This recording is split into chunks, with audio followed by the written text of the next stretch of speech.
بسم اللہ الرحمن الرحیم اللہم صلی علی محمد وآل محمد۔ میرے محترم سامعین، ہم آپ کو اپنے چینل محمد زمان مطہری پر تہہ دل سے خوش آمدید کہتے ہیں۔ محترم سامعین، آج ہم آپ کی خدمت میں اچھی بیوی کی نشانیاں کیا ہیں اس موضوع کے اوپر کچھ بیان کرنا چاہتے ہیں۔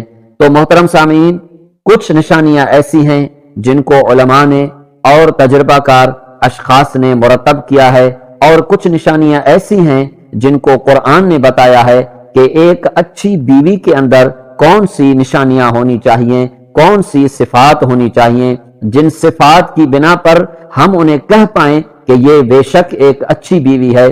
تو محترم سامعین، غور سے سنیے گا کہ اچھی بیوی کون سی ہے اور اچھی بیوی کی نشانیاں کیا ہیں۔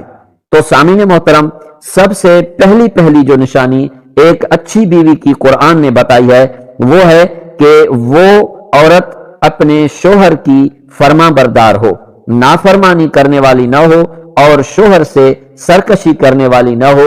یہ وہ علامت ہے جس کو قرآن نے بیان کیا ہے۔ اور دوسری نشانی جس کو قرآن کریم نے بیان کیا ہے وہ یہ ہے کہ غیب میں حفاظت کرنے والی ہو۔ کس کی حفاظت کرے؟ یہاں پر تین چیزیں خصوصاً آ جاتی ہیں۔ سب سے پہلے تو شوہر کے مال اور دولت اور گھر کی تمام چیزوں کی حفاظت کرے، کیونکہ شوہر جب کام کاج کے لیے باہر جاتا ہے، اپنے آفس جاتا ہے یا کہیں اور جگہ جاتا ہے، تو گھر میں اس کی بیوی موجود ہوتی ہے، اس کی شریک حیات موجود ہوتی ہے، تو اس کی ذمہ داری ہے کہ گھر میں شوہر کے تمام مال کی، دولت کی اور سامان کی حفاظت کرے۔ اس کے بعد یہ بیوی خود اپنے شوہر کی ملکیت ہے، اس کی عصمت اور اس کی عزت خود شوہر کی ملکیت ہے، لہذا ایک اچھی عورت غیب میں شوہر کے عزت کی حفاظت کرنے والی ہوتی ہے۔ اپنی عصمت کی حفاظت کرنا یعنی شوہر کی ملکیت کی حفاظت کرنا، شوہر کے عزت کی حفاظت کرنا ہوتا ہے، لہذا یہ حفاظت کرنے والی ہو۔ اور تیسری چیز جو آ جاتی ہے وہ مرد کے، شوہر کے راز کی حفاظت کرنے والی ہو، کیونکہ جب بیوی ہوتی ہے، شریک حیات ہوتی ہے، تو شوہر اپنے راز اپنی بیوی سے بیان کرتا ہے، تو یہ ایسی بیوی ہو جو مرد کے رازوں کی حفاظت کرنے والی ہو۔ محترم سامعین، یہ دو نشانیاں قرآن کریم نے بیان کی اور چار نشانیاں علماء کرام اور تجربے کار افراد نے بیان کی ہے۔ تو تیسری نشانی یہ ہے کہ اچھی بیوی کی ایک نشانی یہ بھی ہے کہ اس کے چہرے پر حیا رہتا ہے۔ یاد رکھیے کہ سرخی اور پاؤڈر کے استعمال سے انسان کے حسن و جمال میں اضافہ نہیں ہوتا، انسان کے جمال میں تو حیا کی وجہ سے اضافہ ہوتا ہے۔ جس کے چہرے پر حیا ہو، اللہ رب العزت اس کے چہرے کو پرکشش بنا دیتا ہے، لیکن جس کے چہرے پر حیا نہ ہو، جس کے اندر حیا نہ ہو، اس کا چہرہ بگڑتا چلا جاتا ہے، اس کا چہرہ پرکشش نہیں رہتا۔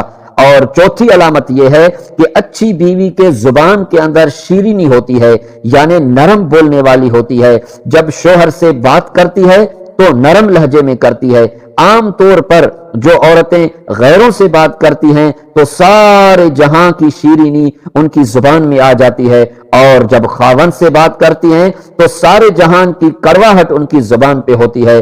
اس کو شریعت نے منع فرما دیا ہے، اس لیے جب خاوند سے بات کرے تو زبان کے اندر شیرینی ہونی چاہیے۔ اور محترم سامعین، پانچویں نشانی یہ ہے ایک اچھی بیوی کی کہ اس کے دل کے اندر نیکی ہو اور برائی نہ ہو، یعنی وہ عورت نیک نیت ہو، وہ مرد سے، اپنے شوہر سے نیک نیت ہو، شوہر کے عزیزوں سے نیک نیت ہو۔ اور چھٹی نشانی یہ ہے کہ عورت کے ہاتھ ہر وقت کام میں لگے رہتے ہوں، یعنی عورت گھر کے کام کاج میں، بچوں اور خاوند کے اور شوہر کے کام کاج میں لگی رہے۔ ایسا نہ ہو کہ فارغ بیٹھ کر پھر کوئی منفی حرکات کرنے لگے اور شوہر کی برائیاں کرنے لگے اور اپنے گھر کے اوپر توجہ نہ دے۔ تو عزیزو، سامعین محترم، یہ 6 نشانیاں فقط اور فقط 6 خوبیاں، 6 عادتیں ایسی ہیں کہ اگر کسی عورت میں پائی جائیں، اگر کسی بیوی میں پائی جائیں تو وہ ایک اچھی بیوی کہلانے کے مستحق اور لائق